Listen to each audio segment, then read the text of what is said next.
இப்போ திடீர்னு ஒரு லாங் டிரைவுங்க, அதுக்கு தான் நம்ம இப்போ போயிட்டு இருக்கோம்.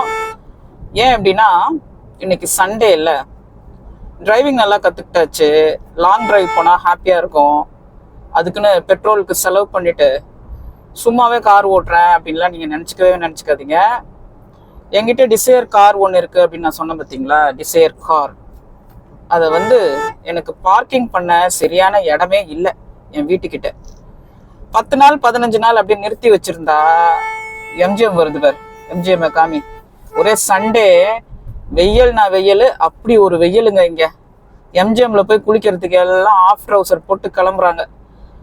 சென்னை அக்டோபர் மந்த்ல இந்த மாதிரி இருந்து ஒரு வருஷம் கூட நான் ஃபீல் பண்ணதே கிடையாது. இப்போ எம்ஜிஎம் கிராஸ் பண்ணிட்டோம். ஸோ அந்த டிசையர் இருக்கு பார்த்தீங்களா, அந்த டிசையரை கொண்டு போய் நான் ஊர்ல பார்க் பண்ண போகிறேன். நின்னுட்டான். ஊர்ல பார்க் பண்ண போறேன்னா அங்கே ஒரே எலி ஏசி ஒயரை கடிச்சிடுது, மெயின் ஒயரை கடிச்சிடுது. அந்த காரை ஓட்ட முடியல. கார் கவர் போட்டாலும் இந்த மாதிரி பிரச்சனையா இருக்கு. முறையான பார்க்கிங் இல்லைன்னா, பனையூர் போலீஸ் ஸ்டேஷன் இது, முறையான பார்க்கிங் இல்லைன்னா இப்படிதான் கஷ்டமா இருக்கும். ஸோ அதனால ஊருக்கு எடுத்துட்டு போய் விட்டுடலாம், எப்பெல்லாம் அதுல டிராவல் பண்ணலாம் அப்படின்னு சொல்லிட்டு நம்மளுக்கு ஆசை ஏற்படுதோ அப்போ சும்மா ஒரு டிரைவ் மாதிரி போயிட்டு அப்படியே ஊர்லேயே நிறுத்திடலாம் சேஃபா அப்படின்னு சொல்லிட்டு நான் நினைக்கிறேன். ஸோ அதுக்கு தான் இந்த லாங் டிரைவ். டிசைரை கொண்டு போயிட்டு புரதம் ஹவுஸ் இருக்கு பார்த்தீங்களா, என்னோட ஃபார்ம் ஹவுஸ், அங்கே சேஃபாக நிறுத்திட்டு திரும்பி வரத்துக்கு தான். ஸோ லாங் டிரைவில் நீங்கள் போயிருக்கீங்களா?